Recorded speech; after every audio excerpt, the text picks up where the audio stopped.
Hello and welcome to episode 6 of Double Feature Reviews. I'm Libby. I'm David. And today we're talking about Time Bandits and Bill and Ted's Excellent Adventure, which in my notes I have abbreviated to TB and BT. Now, this is a pairing that we actually haven't had in a while, where each of us has kind of seen one of these. That's right. A separate one. I've seen Time Bandits a long time ago, I think with you, but I can't say I remember it very well, or remembered it very well before we watched it for the series. I've seen Bill and Ted's Excellent Adventure, the sequel, Bill and Ted's Bogus Journey, and the sequel, Bill and Ted's Face the Music, and the Bill and Ted animated series, and the Bill and Ted live-action television series. So I've actually seen a decent amount of Bill and Ted content. Wow, extreme Bill and Ted aficionado here. So I had never seen any Bill and Ted content aside from brief clips that pepper our cultural landscape. So I knew there was some time travel. I thought Napoleon was probably going to show up.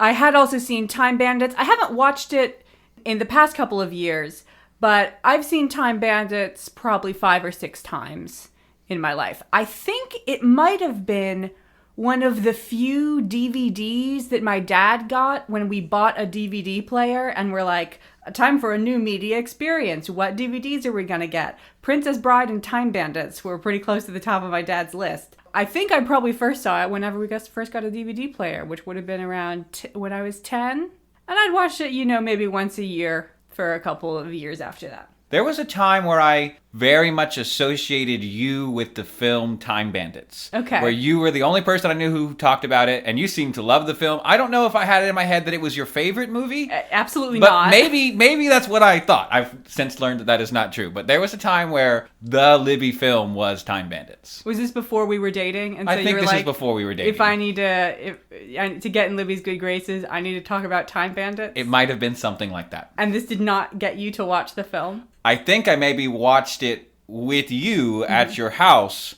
and perhaps was so distracted by the company that I failed to fully appreciate the film that I was watching. So when you rewatched it this time, did you feel like, I basically remember nothing, I have a couple images, but basically this is a totally new experience? I had very clear memories of the opening sequence where the knight pops out of the wardrobe and the scene where they are invited by Jim Broadbent to appear on the game show and have to navigate the maze. Those two scenes I remembered clearly. I remembered nothing else about the film. Okay, maybe that was when I was going to the bathroom That might have been something along those lines. You probably paid attention to the beginning because you were like, I'm going to watch this movie. And then you got distracted. And I then do think that's what happened. And then I went to the bathroom for the denouement. I had the impression that scene was the very end of the movie. But actually, it's not. There's another 20 minutes. The break into the third act, yeah. kind of. So my title for this double feature is The Real Friends Were the Gadgets We Broke Along the Way.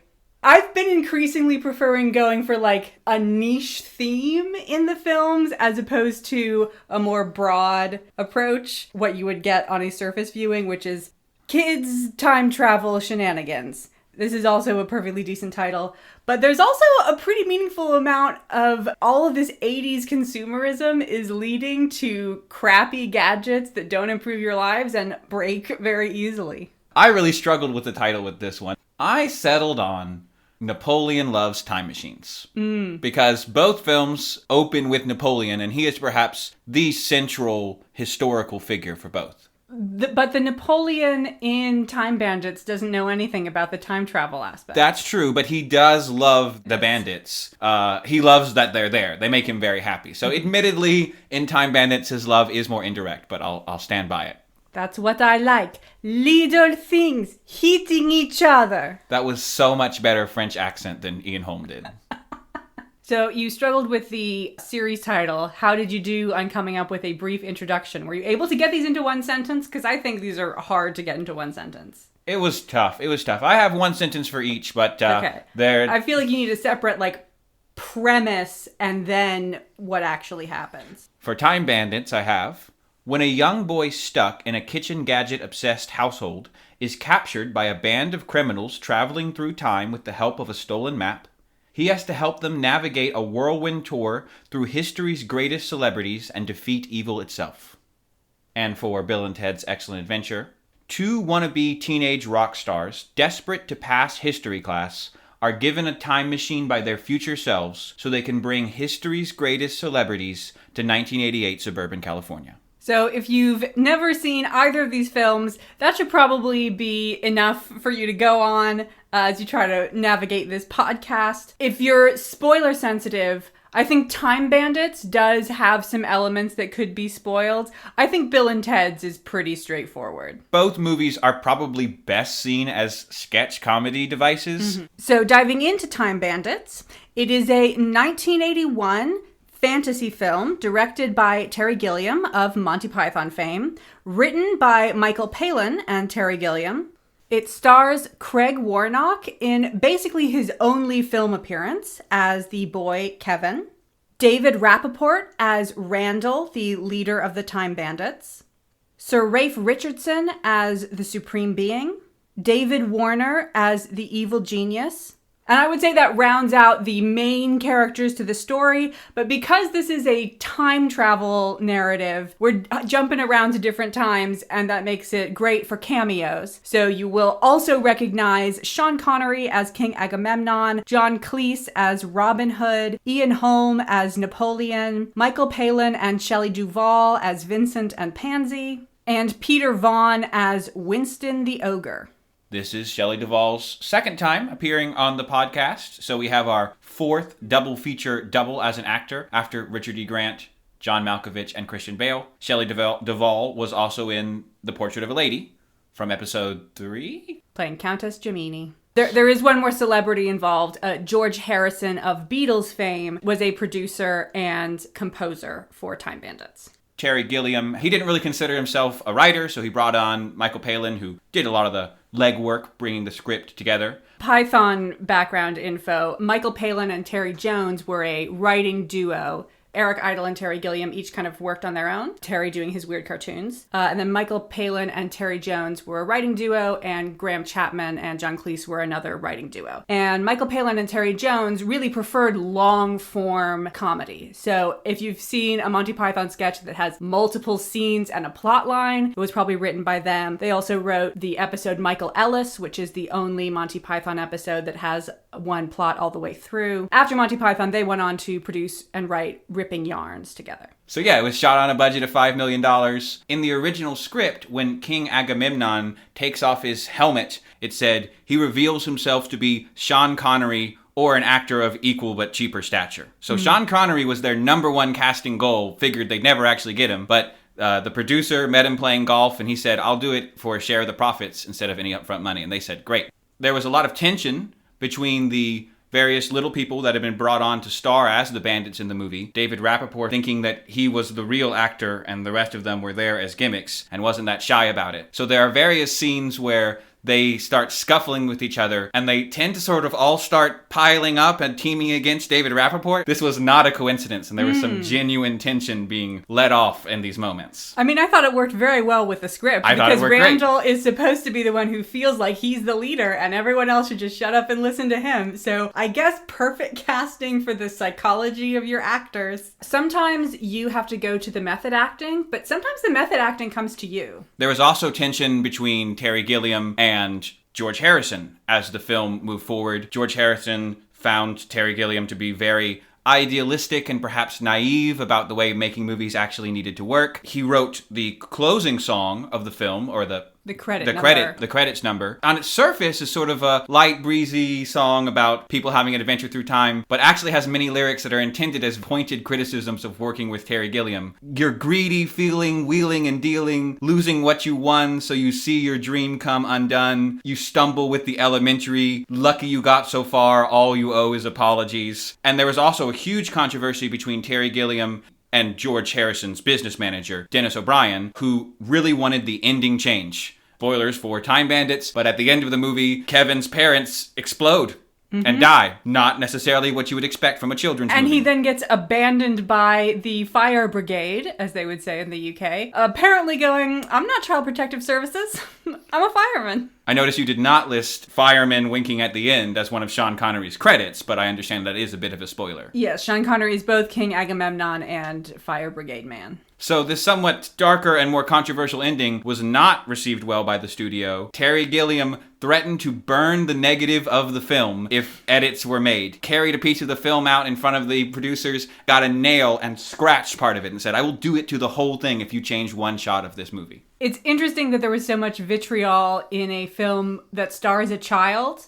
And I'm wondering if tensions were heightened because you couldn't yell at each other that much in front of the child actor. I don't know if people would have restrained themselves in that way. Yeah, I don't think that in this type of business that was the problem at all. Yeah, Handmade Films, the company that George Harrison founded, there was always kind of a weird relationship between George Harrison as the artistic director and Dennis O'Brien as the financial person. A decade after this movie was released, George Harrison ended up suing Dennis O'Brien, saying that he defrauded him out of a lot of money, hiding it all in the Cayman Islands. Ooh. And Dennis O'Brien went bankrupt. I mean, I think we get the same impression from the Monty Python crew. We see them as this tight-knit, idealistic group of artists, but there was a lot of tension between the members, which is why Terry Jones was not involved in this film. He and Mr. Gilliam did not get along. Originally, Michael Palin was going to be playing John Cleese's role. Dennis O'Brien said, John Cleese is way more famous than you, Michael. Apparently, Michael Palin was a very good sport about the whole thing. But yeah, he was brought in specifically for name recognition, and he didn't want to do a big part. He wanted to do a smaller part. So Michael Palin was originally supposed to be Robin Hood, not Vincent. Got demoted to Vincent, which I think actually has more lines. Vincent didn't exist, so he wrote in a part for himself as Vincent alongside Shelley Duvall.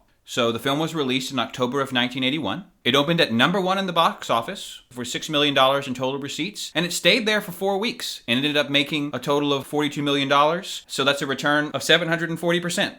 So shut up, George. George ended up very happy. Now, it received no attention from the major awards. Nothing from the Oscars. Nothing from the BAFTAs. It's ended up with a 90% rating on Rotten Tomatoes and a 6.9 on IMDb with only 68,000 votes. So doesn't quite seem to have the audience market penetration. Yeah, after having seen it at a fairly young age, I was surprised that no one had heard of this movie. So before we watch these movies, I did ask you what the odds were that you thought that I would hate Bill and Ted. And I think you gave it about a 40% chance that I would just absolutely hate the film. Do you hate Time Bandits? My first time watching it, not watching it very closely, I think I did walk away with a pretty negative perception of the film, all things considered. I enjoyed it a lot more this time. There are some parts of it which are intentionally really ugly and unpleasant to look at. I think you kind of have to get into the atmosphere and the flow of the movie to appreciate what's going on. If you're kind of watching it out of the corner of your eye because there's a pretty girl sitting next to you or whatever's distracting you, then you might not appreciate it as much. But yeah, I would say I liked the movie now. It has a sort of anti-technological bench, and that's partially anti-consumerist, but it kind of seems like we just don't like technology. Terry Gilliam is famous for being anti-computers. I did feel like it was kind of weak on a moral, and if it did have a moral, it was actually a kind of conservative Luddite, maybe, idea. You know, it struck me during the movie that the parents are really presented as villains because they always want the latest kitchen gadgets. In my mind, a kitchen gadget is a pretty decent article for someone to be interested in having. In the beginning of the movie, the parents are excited or impressed by the fact that their neighbors have some device that can produce a whole meal from them in 8 seconds. I am a person who has to cook my own meals. I wish I had something that could cook a meal for me in 8 seconds. You do. I don't really think there's anything wrong with that. It's called a microwave.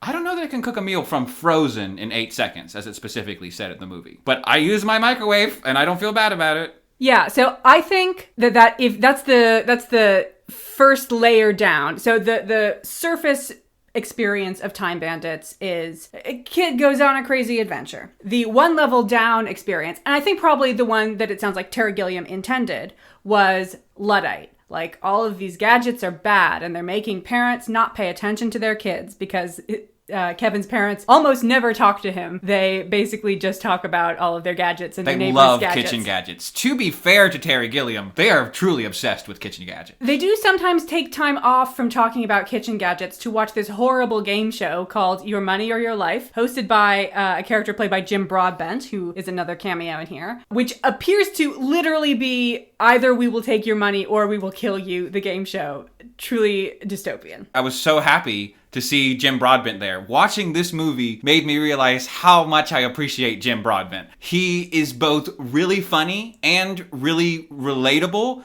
with 30 seconds of screen time. And also a total villain. So I appreciate Is you, he Jim. your Oscar cameo nomination in the imaginary category of best cameo that we have? Would you nominate Jim? Yeah, I do think he's up there. He's supposed to be someone that is talking kind of in a mild, boring way, but then there's a deeper meaning. If you don't pay attention or if you don't speak English very well, you're like, oh, he's a fun game show host. And he's like, I'm going to kill your husband. Yeah. So we've got the first step down, which is anti-consumerist. I think I'm actually taking one more step down, which is possibly not what Terry Gilliam intended. And I think that's fine. I'm allowed to think different things than the artist.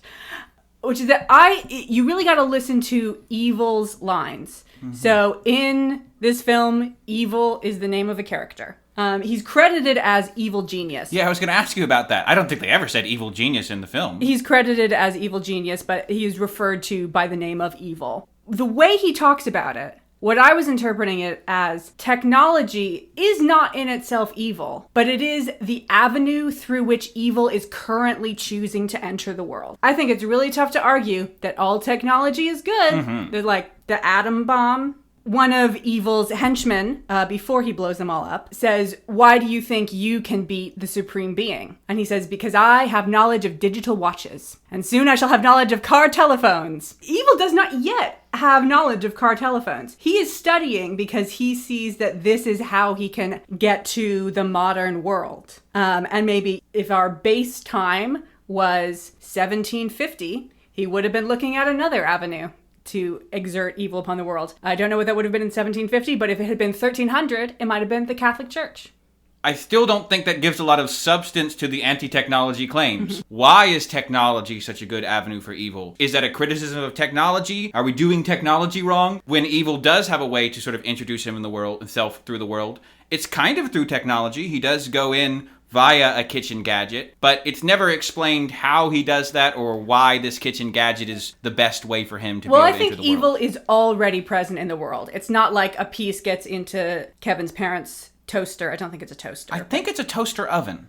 I was confused about how all of their stuff works. The reason Kevin's parents die is because they don't listen to Kevin. He says, Mom, Dad, it's evil, don't touch it. Sorry, he says, Mum, Dad, it's evil, don't touch it. And they just absolutely go right for it anyway. I was kind of unclear about what the relationship between Jim Broadbent's character and evil was. I wasn't sure because we see Your Money or Your Life in the very beginning as Kevin's parents are watching TV. And then later we see it in that break into the third act, which is one of the few things that you remember, where evil has tempted the time bandits by saying, come to the time of legends where you can find the most fabulous object in the world. And the most fabulous object in the world is a fully outfitted kitchen. And it is introduced by Jim Broadbent doing his big showman thing. Kevin's parents are there in sort of show costumes, beckoning the time bandits closer, and they run towards it. Jim Broadbent's character asks for the map of all of the portals between different times, and once Evil gets his hand on it, or once Jim Broadbent gets his hand on it, he turns into Evil. So I wasn't sure if Evil and his two henchmen disguised as Kevin's parents were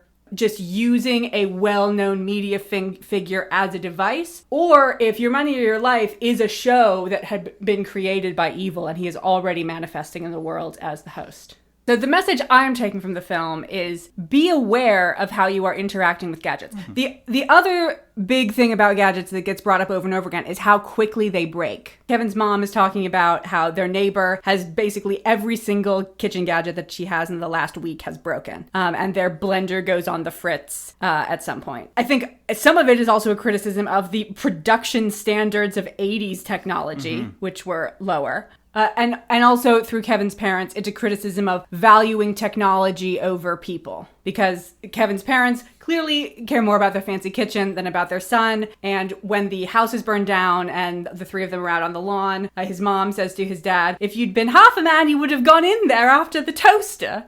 They do get the toaster back shortly before they die. Maybe, again, I'm not sure if that's a toaster. It's definitely not a conventional toaster. It might be a toaster oven. The fireman says, left the Sunday joint on all night, and I don't think you would cook a Sunday joint in the toaster.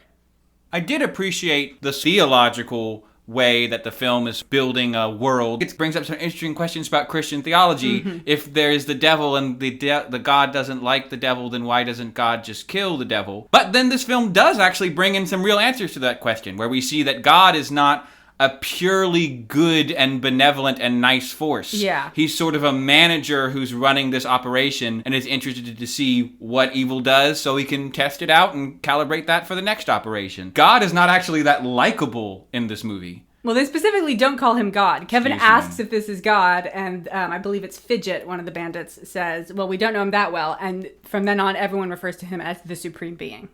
You're right. So God kind of implies that one might be good, whereas Supreme Being just implies that one is powerful. And also the boss. So the Time Bandits worked for God in the trees and plants department, and they got demoted because they made a tree that he didn't like. 400 feet tall, bright red, and smelled terrible. And we also, when we finally see him in the flesh, at the end when he comes and just easily defeats evil, Fidget has been killed in the battle against evil, and Wally, one of the other Time Bandits, is very upset about this and is not cleaning things up as the Supreme Being has ordered them to. And he says, Fidget's dead, and the Supreme Being says, dead? Oh, that's no excuse for not working, and brings him back to life. So he is a capitalist overlord, completely neutral to the status, the welfare of his employees, beyond the extent to which they can do what he says. That's when the Supreme Being explodes evil, and he bursts into a many different chunk of smoldering charcoal, yeah. rock, ash. There is a chunk that they miss when they're supposed to be cleaning up. That's how it's able to escape into the world via the device that may or may not be a toaster oven. Did the Supreme Being know that there was a chunk of evil under the tank and he has intentionally left it so as continue part of his test/plan? Or is he perhaps not entirely supreme and has missed it by accident? Your opinion? I think everything else in the movie is telling us that he is supreme and that he does do fucked up things on purpose. When Randall's trying to apologize, saying, we didn't mean to steal the map, the Supreme Being says, of course you didn't mean to steal it. I gave it to you. So he's clearly got some extremely high-level plan that maybe we could understand, but he certainly doesn't care to tell us what it is. So the first appearance of time travel is the 13th century night, and that's when we're introduced to the bandits, who notably... Actually, it's the next night. So the night breaks... Oh. The night comes out the wardrobe. Kevin gets told to go to bed. Okay. The night breaks out through the wardrobe, and one of Kevin's walls disappears, and it becomes a green forest, and the night rides out through it. And then it's the next night when Kevin sort of sets up a trap. So he is trying to get to bed as early as possible. He's got his camera, and of course he's taking pictures throughout his adventures, and that's how he knows it's real at the end, because he's got pictures of King Agamemnon. So he's got his camera, a flashlight, and then he hears something in his wardrobe, and this time it's not a knight, it's a gang of little people who don't know what's going on, don't know what time period they're in, are tripping over Kevin's extremely messy floor. The Supreme Being starts following them, and Kevin gets caught up in the escape. Okay, I had conflated those two scenes. When the bandits arrive at Kevin, they're initially intimidated by him until they realize that he's just a child. Then they proceed to jump on top of him and mercilessly beat him for that. up to a minute. So Kevin gets beat up by a bunch of adults in the opening sequence, shall we say, of the movie. And you know that Vermin has taken a bite. Because Vermin's main character trait is you're probably that right. He eats everything. Little we do know that there's a chunk missing from Kevin's calf for the rest of the film. We don't ever quite get that. He's wearing long trousers the whole time. Terry Gilliam came up with this explicitly as a children's movie. And so that... What? Yes. His idea was, I need to film it at a child's height. Many of the scenes, basically every scene where we see an adult, we see him shooting up. That's where the idea of making the bandits all little people came from. Even though, as Dennis O'Brien would tell us, there's some parts that don't really belong in that type of film. Yeah, I did notice that it's rated PG, and I think that's a fine rating, but I think it might mislead people into thinking that it's for children. I don't think, Kevin's supposed to be maybe 9 years old. I don't think a 9-year-old would really appreciate this film. With Guillermo del Toro's Pinocchio, we said, yes, it is a kid's movie. Time Bandits, yes or no, Libby? This is not a children's movie. It's not inappropriate for children, but it's not for children. This is a major upset in the film industry we're talking here. So Time Bandits, not a kid's movie. We have so far only covered one children's movie on the podcast. That's our correct. policy. I also wanted to take some time to talk about the performances from all these various cameo characters. Do you feel like there's one standout performance? The first major time jump we do is to Napoleon, is that right? Yeah, so the time periods that we hit in Time Bandits, there's a lot more in Bill and Ted. But in Time Bandits, we just go to Napoleonic Italy, Robin Hood time, which, given that Robin Hood's primary antagonist is King John, should put it in the 12th century, but there were a lot of costuming details from the 15th century, so I'm not quite sure how to treat that. Then Mycenae with King Agamemnon. There are a lot of stories about King Agamemnon, none of which could possibly occur in the same situation as this film, because we see Agamemnon post-Trojan War. Right. Kevin says, I wish I'd been in the Trojan War. Agamemnon is murdered immediately upon returning home from the Trojan War. Someone hasn't read the Oresteia recently. However, these stories are mythic, and I am totally fine with the interpretation that those are legends loosely based on a real person, and Kevin is actually seeing the real Agamemnon. Again, talking about brief mention of the costumes. Bronze Age Greek costumes, when Agamemnon would have actually been alive, women's clothes involve exposed breasts. So the costumes to me seem more North Africa and Asia Minor, like pre-Christian Middle East influenced than actually Greek. And I don't know if that was due to a lack of research. There's been a lot more research on Bronze Age clothing since the making of this film, or if it was just because we can't have boobs. Then we go briefly to the Titanic era, to the ship, the Titanic, and then we go Time of Legends. So there's only 5 places we go. Napoleonic Italy, Robin Hood, Mycenae, Titanic, Time of Legends. And which one's the time? Oh, that's the Evil's Lair. That's Evil's Lair. That's also where the ogre... where they throw the ogre off his boat. John Cleese is definitely the best performance in the movie. I think most people who watch this movie... I disagree. Oh, interesting. Where the line where he says, how long have you been a robber? And the bandit says 4'1". That is definitely the line of the movie. For sports fans, that sequence is based on a real thing that happens in sports at various levels. I believe he was basing it off of the FA Cup final in soccer. At the beginning of the game, some figure for the FA Cup, it's the Duke of Kent, comes out and shakes the hand of every football player on both teams. He got to watch this up close, and he could just tell that the Duke of Kent thought this was the stupidest thing that could be done. So apparently that's specifically based on that moment in sports. Interesting. So yeah, I do think John Cleese's performance is probably the one that I enjoyed the most, but I would say Ian Holm and Sean Connery are actually characters in the story, and they actually contribute some to the narrative.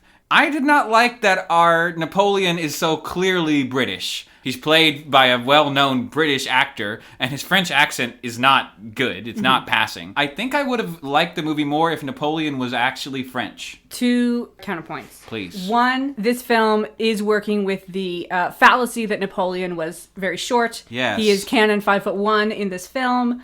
I believe he was actually 5'7". 5'7", which was, if anything, above average for French people at the time. So there's not a lot of short actors. That's narrowing the range. Also, Napoleon, not French. Oh, boy. Corsican. Okay.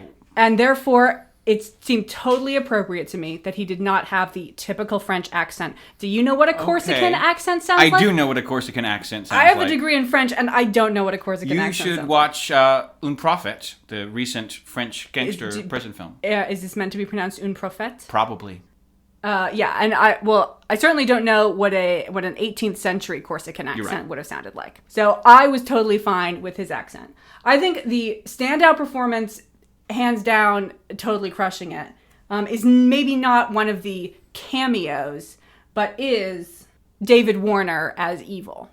And I think this is sort of his most prestigious role, funnily enough. He plays Spicer Lovejoy in Titanic, the Kate Winslet and, the Kate Leonardo Winslet film. DiCaprio. Him. Who's Spicer Lovejoy? I don't remember. Okay. I think this is a pretty small part. All right. It's been a while since I've seen Titanic, but I don't remember this person at all. He's done a lot of audio Doctor Who adventures. Interesting. And a lot of, really C-list British TV.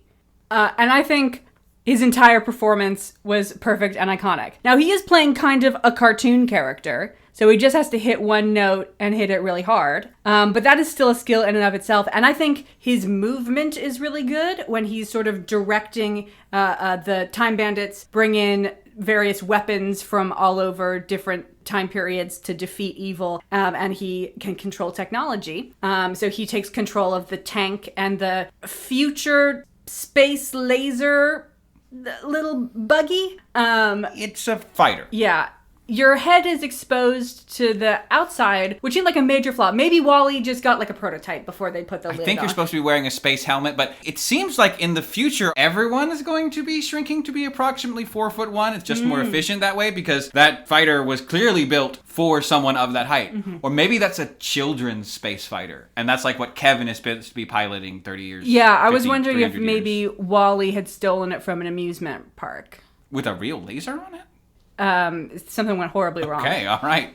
Have I sold you on David Warner, greatest performance? Yeah, I don't know. No? I mean, I think he did a fine job. As you point out, he has kind of a cartoony role. I didn't see a depth there, and I didn't actually find it entertaining. I also didn't see a depth there. I just think he plays what he is given perfectly. The scenes in Evil's lair are so unpleasant and sort of subtly gross and uncomfortable to watch that I don't want this to be in the movie. Like, I get it, he's supposed to be bad, so I don't know that I can really connect with the character or the presentation. When Kevin,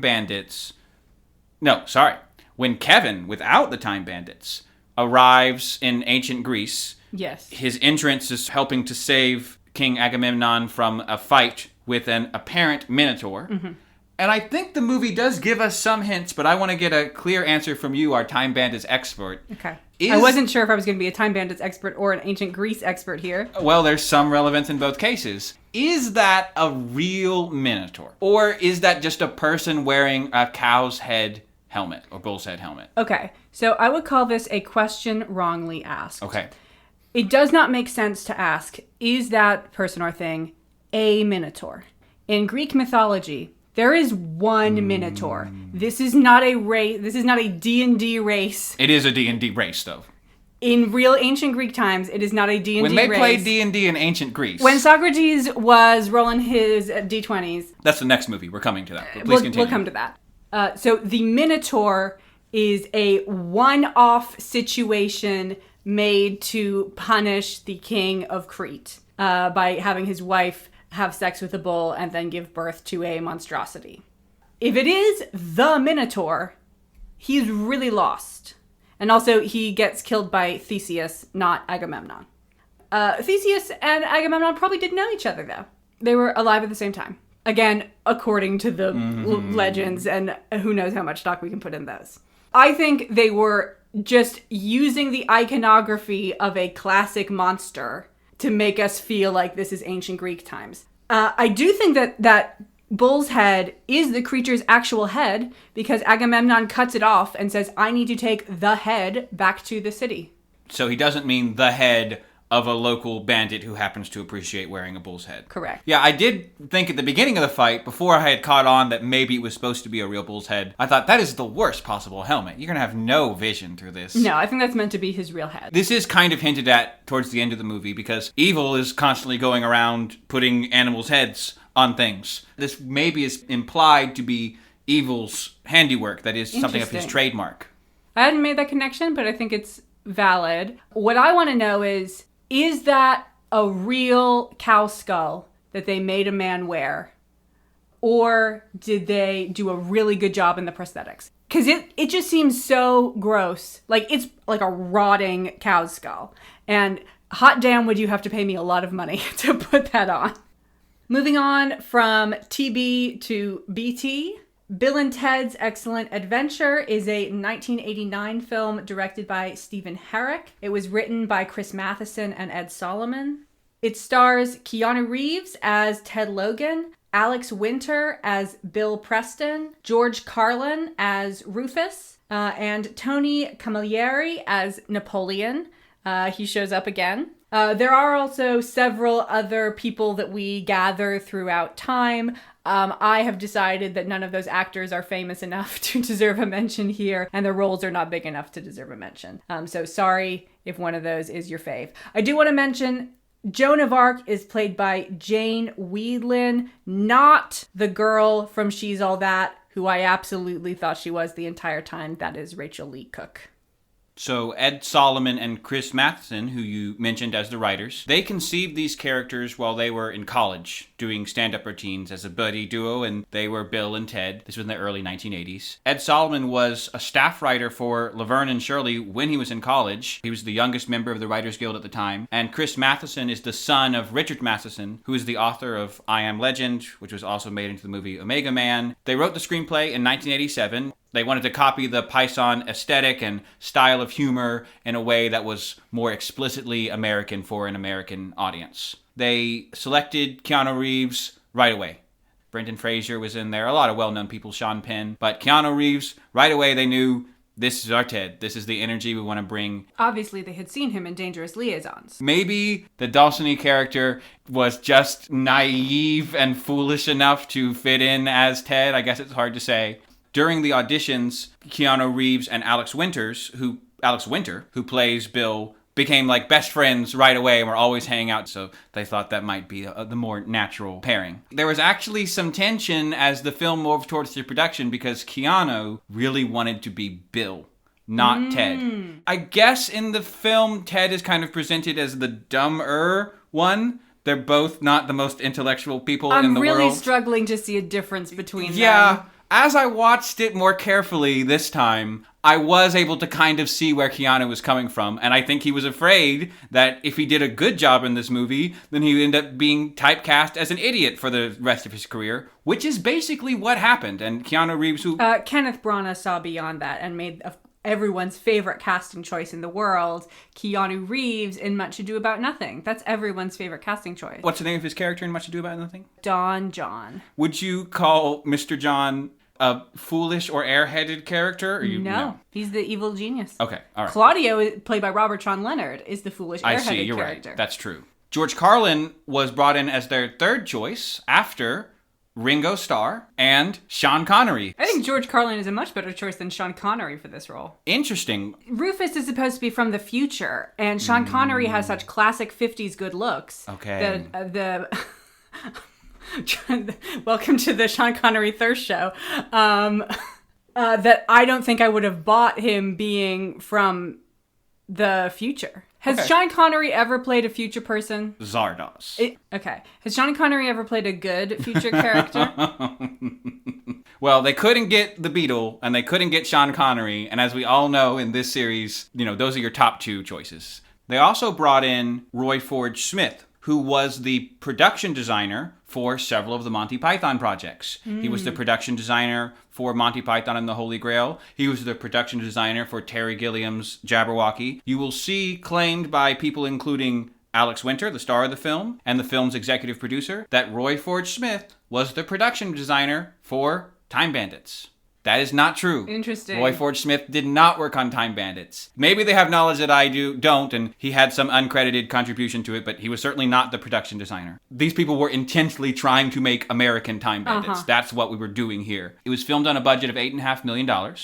Photography began in 1987. The actors would probably like me to mention that working in the telephone booth was extremely uncomfortable and very difficult. Yeah, this makes sense. They had to sort of drag it around and turn it in all sorts of weird ways to do the effects of them flying through time. And when they would drop the telephone booth as it looked like to arrive in some place, it didn't have actors in it, but they would actually just pick up the telephone booth and drop it down, and it fortunately never broke. David, it did break. Didn't you watch the movie? Oh, yeah, that's right. The antenna broke. They really didn't like working on it, and they had to get a huge one when they had to fit all the people in it, and they got squished together, and it was very uncomfortable and extremely awkward. Jumping into the plot very briefly, our two boys need to collect various historical figures so they can pass their history report, and they go get Napoleon from Napoleonic times and bring him back to their house. And then they go get Billy the Kid. And I assumed they would then bring Billy the Kid back to their house and go get them all one at a time.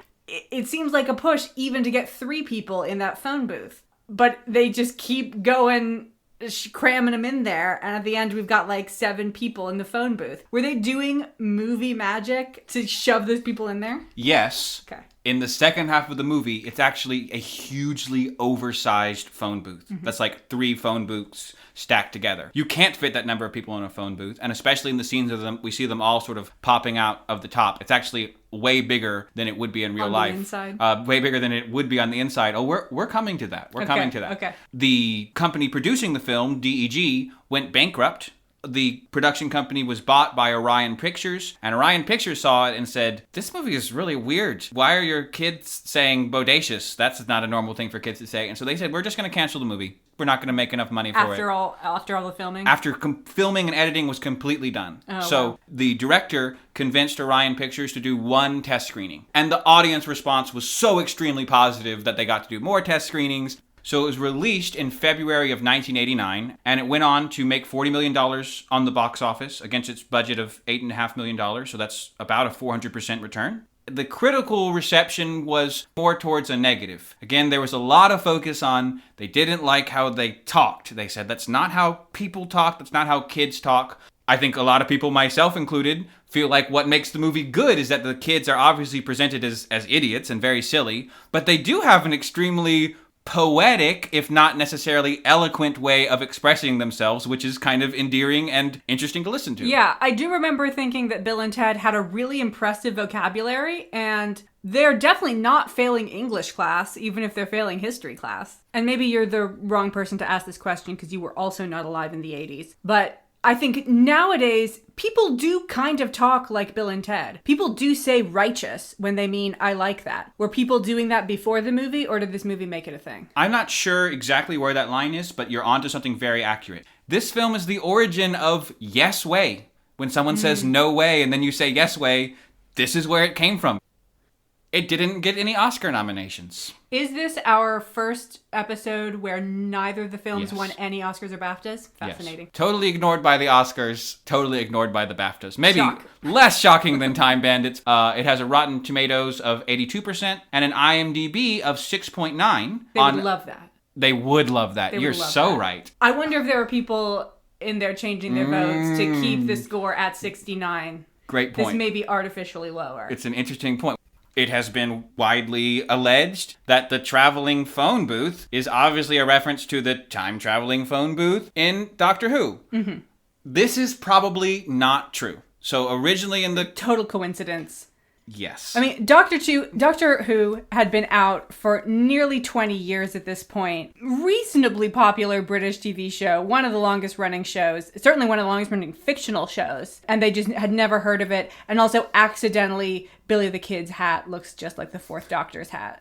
In the original version of the script, it's not a phone booth, it's a van. And it was going to be kind of like the hippie kids in their party van. The producers said, this is too similar to Back to the Future. We shouldn't skip over that this is 2 years after Back to the Future, which is another really big time travel teen comedy, which I think has an influence here as well. So they said, we're already going to have enough Back to the Future problems. We can't have a time traveling car. Then the director suggested the phone booth. The director and both of the writers are extremely adamant that they had absolutely no knowledge of Doctor Who. Had never seen an episode. They said, we're California kids from the early 80s and we didn't have the internet. No idea they had a time-traveling phone booth. And if we had known that, we wouldn't have done it. So it does now make more sense that they're trying to cram so many people into it by the end, because it was originally supposed to be a van, not a phone booth. Interesting that they didn't take into account that they were going to have to get 7 people into it when they chose their new object. Yeah, I think Keanu Reeves and Alex Winter really agree with you. There is a reference in the Doctor Who novelizations that tells us that Doctor Who has seen Bill and Ted. Oh, for sure. In one of the Doctor Who novels, his companion takes him to see Bill and Ted in the 80s and apparently has a pretty good time with the movie.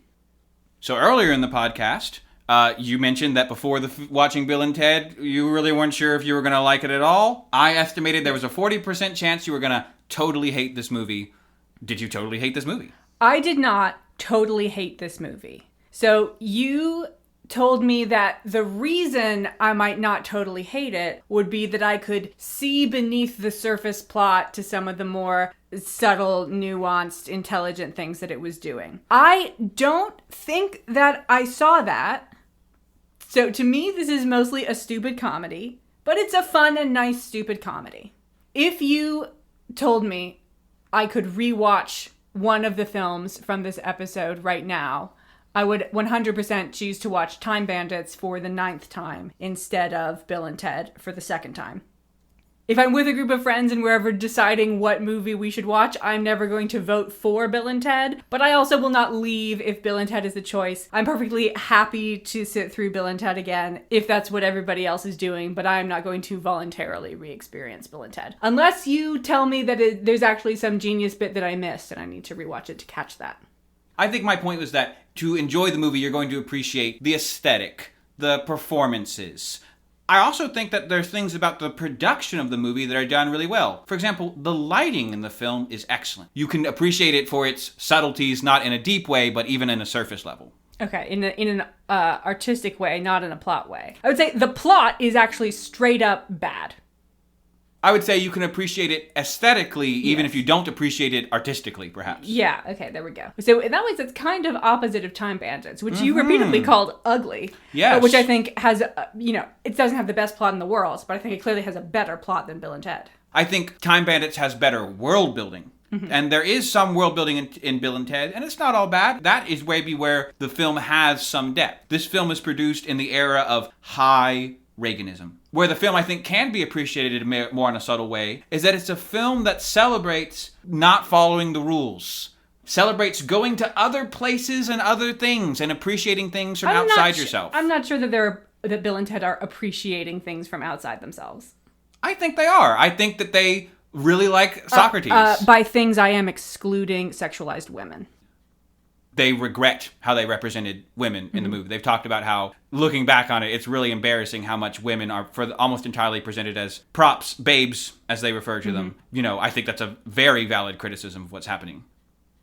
I do think the film has kind of an undercurrent of hippieism. What the film presents as a goal is creating this society in the future that is very different than modern society, where people are ruled by the ideas of being excellent to each other and partying on. Yeah, and I think to what you've described, I would call the story of Bill and Ted. And there are some good qualities to the story of Bill and Ted. The plot of Bill and Ted is different. So the core element of the plot is, are they going to pass their history class? And that plot is not great, but it's fine, and it is executed well. There are vague suggestions that maybe Bill and Ted will have their individual arcs. They're certainly presented with problems at the beginning. Bill's dad has remarried a girl who is 3 years older than them. Ted had asked Bill's now stepmom out to prom because they went to high school at the same time. And, we see the big problem of Bill's dad and stepmother, who is his age, are going to have sex in his bed. This is a problem that is never resolved. Ted's problem is that his dad is going to send him to military school in Alaska, and they will never be able to fulfill their dreams of creating a great band, even though neither of them knows how to play an instrument. This is presented as a punishment for failing history class, and we know that Ted passes history class with an A+, which I do think was an excessive grade. So presumably Ted does not get sent to military school in Alaska, but we never see a reckoning with his dad, which was where the conflict was. And then also, at the end, apparently there was a romance going on because they get rewarded with girls at the end who were only in one scene and are maybe the only historical characters who do not appear to be based in any sort of reality. All of the other historical figures that they meet up with are real people. Joan of Arc, real person. Socrates, real person. Genghis Khan, real person. Napoleon, real person. The princesses, Joanne and Elizabeth, are reportedly from the 14th century. We do see their father, who appears to be King of England. 15th century. That man is older than any King of England in the 15th century grew to be. And also there is no 15th century King of England that had daughters named Joanne and Elizabeth. So these are totally fictional creations. Show up at the end, and it's supposed to be a fun, they get girls. That wasn't part of their conflict in the beginning. They weren't trying to get girlfriends. They have very little interaction with these women. And Rufus has just sort of brought them into the 80s, and now they have credit cards, and we're acting like everything's going to be good and fine. And I am very concerned, are they legal minors? It's going to be really hard to be a legal minor if you don't have an adult who is your legal guardian in the modern world. Where are they getting their money from? Where do they live? This seems very badly thought through.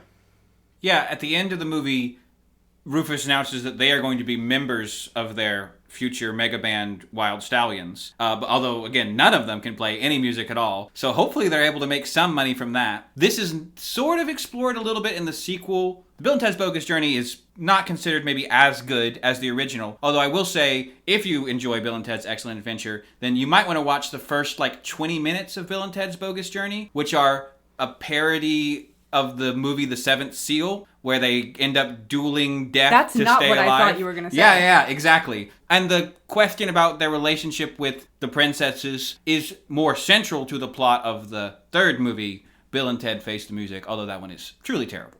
Oh yeah, I remember you mentioned the report that they get their A+ on, and I was going to specifically ask you, well, early in the film they set up that they have to get an A+ in order to pass history class. What grade are you giving to this final presentation? Yeah, so I don't know what the assignment or grading rubric is. The assignment was give a presentation about how historical figures would see San Dimas, California in 1988. Okay. First of all, we see 3 other students giving their presentation, and Bill and Ted definitely beat those other 3. The woman at the beginning seemed like I would certainly give her a passing grade. There were 2 jocks. The Marie Antoinette one. The Marie Antoinette one, she passed, C+. She's kind of fitting in the hippie anti-Reagan aesthetic a little bit. Yeah, which as a high school history teacher, he's probably seen a lot of. The 2 jocks do a terrible job.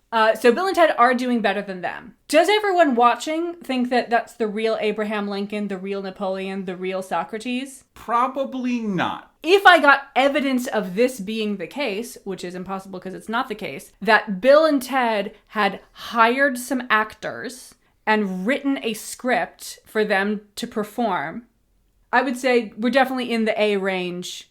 We also don't see the entirety of the presentation, and I don't have the grading rubric, so I'm not sure if it's an A+, but I think it's at least an A-. As a teacher, I would be concerned, did Bill and Ted write this presentation, or did these adult actors write this presentation? I also think many of them don't actually address how they see San Dimas. Also, a lot of them are not native English speakers, so it's not the history teacher's job to be able to understand the other languages. So, well, Bill does translate for Socrates' hand gestures. Yeah, doesn't count. Okay. I believe Joan of Arc just does some sword fighting. I think they're supposed to be training drills. That is not what she thinks of San Dimas, California. So you're telling me if you're the teacher, Ted's going to military school in Alaska. I do think Ted's going to military school. All right, yeah. I figured that's what you'd say. Unless there are some very specific grading rubrics. When we first meet the teacher, we're actually in the history class, and I remember you were amazed with the content of the chalkboard shown behind the teacher. I did make David pause the movie on several occasions. You insisted that I bring screenshots great. to the podcast, so I do have some. You seem to be trying to come to some sort of calculated structure for how it all fit together, but maybe that you've given up that project. No, it does make more sense now that I've seen the film and I know what their assignment was. There are 4 categories put up on the chalkboard, presumably referring to historical eras. They are ancient, medieval, modern, and American, as we know. Big Reagan energy right there. The 4 historical eras. Underneath that are, regions. Well, for the actual historical eras, it's regions. So modern's got England, Germany, Austria. Medieval's got Europe, all of it. I'm not sure if it's Mediterranean East or if it's Mediterranean I think they're definitely 3 East. separate categories. Okay. American just has early modern written underneath it. So it's a location, so it gets a time period. And then they list some historical figures underneath that. So American's got Abraham Lincoln, modern's got Napoleon, medieval's got Genghis Khan. I was absolutely baffled at why this was written on the board. And I thought this was just set dressing. What would be written on a board in a history class? Here's some words that are relevant to history class. It does seem like this is the material that they are meant to be covering in their final exam. Beethoven and Billy the Kid are there. Sigmund Freud is there. Yeah, several of the characters that they collect. So maybe they are reading, this is their notes for their time travel. Under Socrates, it is listed in parentheses, Socratic method. Nobody else has any descriptors or significant contributions listed under them. So this is just bad formatting. Also, they list Henry VIII, eighth in Arabic numerals, not Roman numerals, which is not how we write kings' names in English, under the medieval category. It is completely incorrect to treat Henry VIII as a medieval king. Henry VIII founded a Protestant church. If there's one thing that moves you out of the medieval period, I think it's that. Because the medieval period in Europe is so defined by the hegemony of the Catholic Church. So really, this history teacher should be fired. Okay, I was going to ask, does the history teacher need to be disciplined? And you think we're leaning towards that? Yeah, I mean, this is a pre-No Child Left Behind world, so he has picked this curriculum himself, and I think he's doing a bad job. Well, to your point, later on in the film, Bill, I believe, is confused that the person's name is Socratic method. So Yes. in this movie, Napoleon does speak French and is clearly portrayed by a French person, which to me He's made the actually movie better. Italian. Well, he's perhaps Corsican. We can find this out. Terry Camilleri was born November 7, 1949 in Malta. Okay. So not even a Romance language. in the aisles, but wrong direction.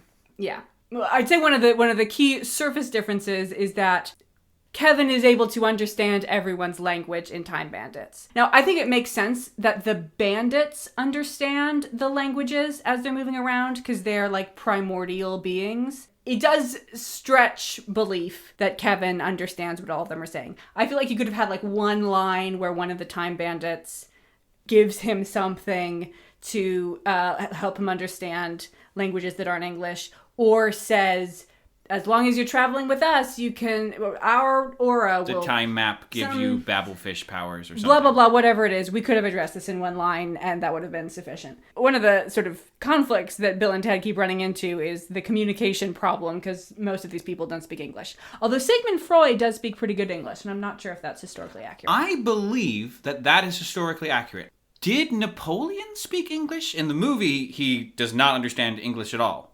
But I would kind of assume, honestly, that the historical Napoleon... You know, I think he probably would have been able to recognize a couple of words.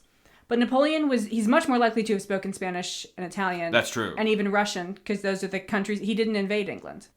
He does love ice cream. Especially pig-themed ice cream.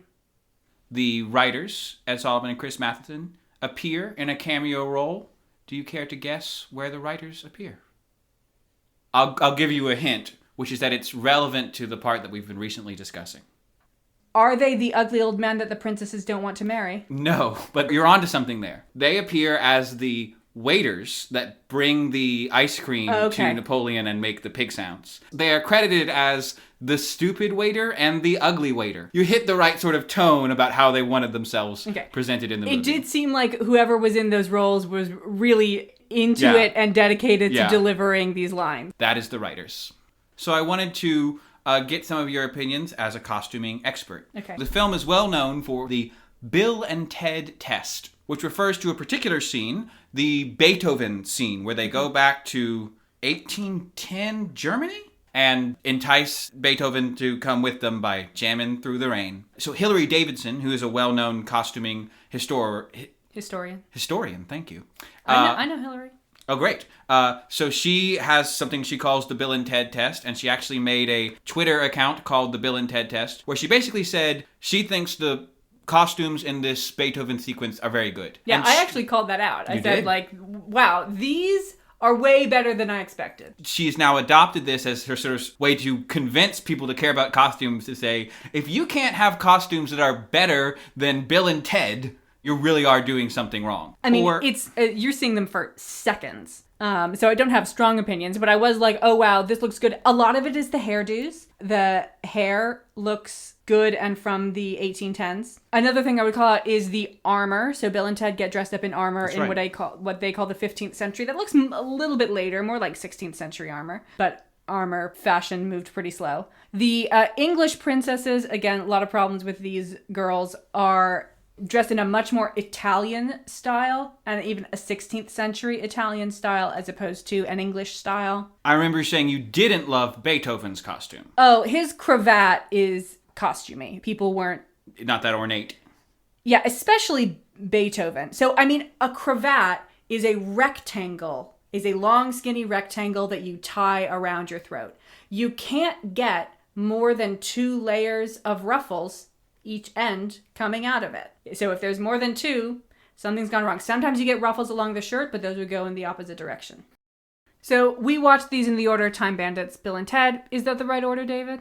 It probably makes sense to see them in this order. I think Bill and Ted is quite intentionally trying to copy literally the movie Time Bandits. Probably easier to appreciate them in that direction. I would not have guessed that I was meant to interpret Bill and Ted as an American version of Python humor. Python humor often makes fun of intellectuals. They certainly do make fun of dumb people, but they also make fun of intellectuals. Basically every character, every meaningful character in Bill and Ted is dumb. Some people like Socrates and Beethoven and Freud ? Were actually very intelligent, but Socrates is not played like an intelligent person in this movie. The character of Socrates in this film is not intelligent. I think Freud is the notable exception. Freud comes off as quite intelligent, if odd, in the movie. Mm-hmm. If you think you're not gonna like Time Bandits, especially if you're sensitive to ugly scenery, I think Bill and Ted is the more accessible one. Most people are going to have at least a kind of good time with Bill and Ted, whereas I think people might potentially really hate Time Bandits. In that case, I might watch Bill and Ted first if we are appreciating them together, so that you can watch Time Bandits and also think about something else while the movie is going on. I do remember that you said while we were watching Time Bandits, which we watched first, that it's really good that we were doing these two together. Was there something that you noticed that you were like... That they hired Roy Ford Smith and then told everyone that he did Time Bandits. That, to me, is what really sealed it as, okay, these need to be seen together as a series. The producers of Bill and Ted wanted to make Time Bandits so bad, they told everyone that they hired the Time Bandits guy when they didn't. So that's it for Time Bandits and Bill and Ted's Excellent Adventure. To tell you what we're going to be talking about next month, this is the first time on Double Feature Reviews where we did not pick the double feature. Society did. So in honor of its 1-year anniversary, David, what are we doing? It's the 1-year anniversary of Barbenheimer. So we are doing Barbie from 2023 and Oppenheimer from 2023.